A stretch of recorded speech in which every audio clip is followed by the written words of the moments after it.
মনোবীক্ষণ polyclinic, চিকিৎসার জগতে এক দশক। এখন এখানে সব বিষয়ে ডাক্তারবাবু একসাথে তলায়।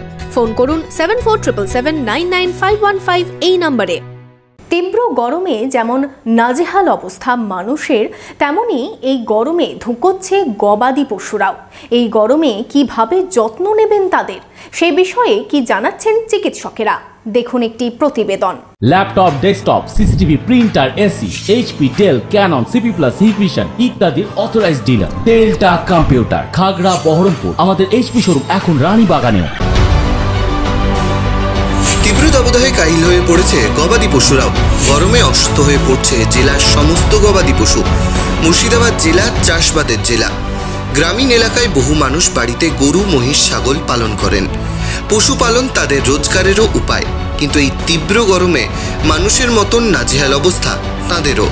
ফলে চিন্তায় এই গবাদি পশুপালনকারীরাও। গরমে সমস্যা হয়েছে, খায় না, ধকাচ্ছে, সবসময় ডাক্তার দেখাচ্ছি, ততন খাচ্ছে। সকালবেলায় খোল, ময়দা, ছানার জল এসব খাওয়াচ্ছি। গরু মোটামুটি 12টা আছে, ছাগল 15-16টা আছে। তার মধ্যে ছাগল আমার গরমে 5-7টা মারা গেল। আজকেও একটা ভেড়া বাচ্চা মারা গেছে। মানুষের মতন এদেরও রোজ স্নান করানো হয়, রাখা হয় ফ্যানের তলায়, তাও গরমে ধুঁকাচ্ছে তারা। গরমে থাকতে পারছে না, ফ্যান চালাতে হচ্ছে। গরু গা ধুয়ে দিতে হয় রোজ গরমে। ফ্যান চালিয়ে তাও গরু গরমে ধকাচ্ছে, জয় নিঃশ্বাস ফেলছে। গরমের কারণে আমাদের গরু ভালো খাচ্ছে না, ঝিম ধরে বসে থাকছে। গরুর দুধ কমে যাচ্ছে। গরুর দুধ বিচেই তো আমরা গরুকে খোল, ময়দা, চুনি কিনে খাওয়াই। এসবগুলো দুধ কমে যাওয়াতে আমাদের সমস্যা হয়েছে।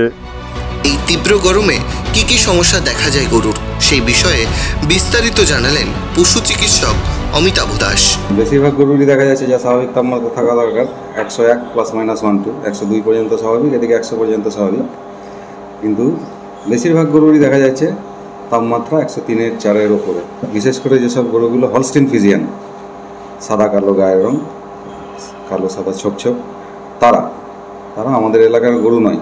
চাষি ভাইদেরকে প্রথমেই বলবো যে হলস্টিন ফ্রিজিয়ান পুষবেন না।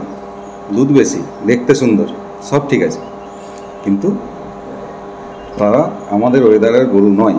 আমরা রেকমেন্ডও কোনো সময় করি না। আমাদের এখানকার গরু হচ্ছে জার্সি ক্রস আর শাহিওয়াল, এই দুটো প্রজাতি। এরা এখানকার ওয়েদারের সঙ্গে অ্যাকাস্টম হয়ে গেছে, ঠিক থাকে।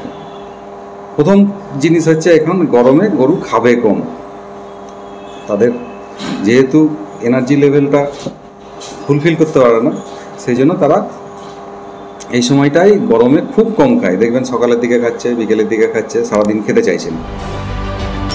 স্বস্তির বৃষ্টি মুক্তি দিলেও গরমে গৃহপালিত গরু, ছাগল পালনকারীদের কিছু কিছু সতর্কতা মেনে চলতেই হবে। দুটো জিনিস কর্তব্য। এক হচ্ছে সারাদিনে 2-3 বার স্নান করাবেন। অতিরিক্ত রোদ যে সময় থাকবে সেই সময়টাকে বাদ দিয়ে সকাল 10টার দিকে একবার, বিকেল 4টের দিকে একবার, সন্ধ্যের দিকে একবার। শরবত খাওয়াতে হবে। শরবত কীরকম? 10 কেজি জলে 50 গ্রাম গুড়, 3 চামচ লবণ, এটা মিশিয়ে দেবেন। সকালে 1 বালতি, বিকেল 1 বালতি। বাড়ির মধ্যে সবচেয়ে ঠান্ডা জায়গা যেখানে গাছ আছে সেই রকম জায়গায় রাখবেন। অনেকের বক্তব্য আমরা ফ্যানে রাখি, কিন্তু ফ্যান থেকেও এখন গরম হাওয়া নামাচ্ছে। গোয়াল ঘরটা যেন এমন হয় যে হাওয়া চলাচলের উপযুক্ত। যারা গবাদি পশু হাসপাতাল পর্যন্ত নিয়ে আসতে পারেন না, তাদের জন্য গ্রামে গ্রামে প্রতি মাসে 24টি করে সরকারি ক্যাম্পের ব্যবস্থা করা হয়, যাতে সহজেই এই ক্যাম্পে গবাদি পশুদের নিয়ে চিকিৎসা করানো যায়। বহরমপুর থেকে Shubhraj Sarkar, Ritwik Debnath, imagine community media.